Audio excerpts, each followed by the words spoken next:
ഇന്നത്തെ പ്രഭാത കാഴ്ചയായിട്ട് കുറച്ച് മുളക് പാകിയത് കാണിക്കാം. ഈ ബണ്ടിൽ, അതായത് ഗാർഡൻ ബെഡിൽ മുഴുവൻ മുളകാണ്. 2-3 തരത്തിലുള്ള മുളകാണ് വെച്ചിരിക്കുന്നത്.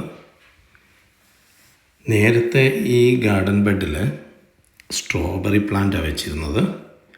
അത് മാറ്റി ഞാൻ ചെടിച്ചട്ടിയിലോട്ട് മാറ്റി സ്ട്രോബെറി പ്ലാന്റ്സൊക്കെ. ഇത് കൂടാതെ എനിക്കിതുപോലത്തെ വേറൊരു ബെഡുണ്ട് സ്ട്രോബെറിക്ക്. ഇപ്പം ഞാൻ വിചാരിച്ചു ഈ പ്രാവശ്യം ഒന്ന് വിള മാറ്റി നട്ട് നോക്കാം. അപ്പോൾ അങ്ങനെ ഈ പ്രാവശ്യം മുളക് നട്ടിരിക്കുകയാണ്. ഇടയ്ക്കൊന്ന് ചെറുതായിട്ട് ഇളക്കിയൊക്കെ കൊടുത്തു. നോക്കാം എങ്ങനെയുണ്ട് വളർച്ച എന്നറിയാം. കഴിഞ്ഞ വർഷം എനിക്ക് ഓൾമോസ്റ്റ് 2 കിലോ മുളക് കിട്ടിയായിരുന്നു. ഇത് ഈ സ്ട്രോബെറി നട്ടിരിക്കുന്നതിൻ്റെ തൊട്ടടുത്ത് കാണുന്ന, മുളക് നട്ടിരിക്കുന്നതിൻ്റെ തൊട്ടടുത്ത് കാണുന്ന വാഴകളാണ്. ഇതിൻ്റെ അടുത്ത് തന്നെ കുറച്ച് വാഴകൾ വെച്ചിട്ടുണ്ട്. ഇനി താഴോട്ട് വേറെ വാഴകളുണ്ട്.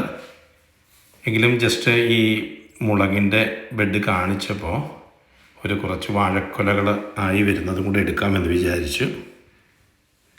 കഴിഞ്ഞ 3 മാസം തണുപ്പായിരുന്നു. അപ്പോൾ അതുകൊണ്ട് ആ സമയത്തുണ്ടായ വാഴക്കൊലകളൊക്കെ പോയി. എന്ന് വെച്ച് കഴിഞ്ഞാൽ എന്താ പറയുക, കറുത്ത് ഇതായിപ്പോയി. അപ്പം അതൊക്കെ വെട്ടിക്കളഞ്ഞ് ബാക്കിയുള്ളത് വെക്കാം. പക്ഷെ അതിന് മുമ്പ് കായ്ച്ച കൊലകളാണ് ഇതൊക്കെ. അതിന് വലിയ കുഴപ്പമില്ല. വീണ്ടും വേറൊരു വീഡിയോയിലൂടെ കാണാം. Thank you.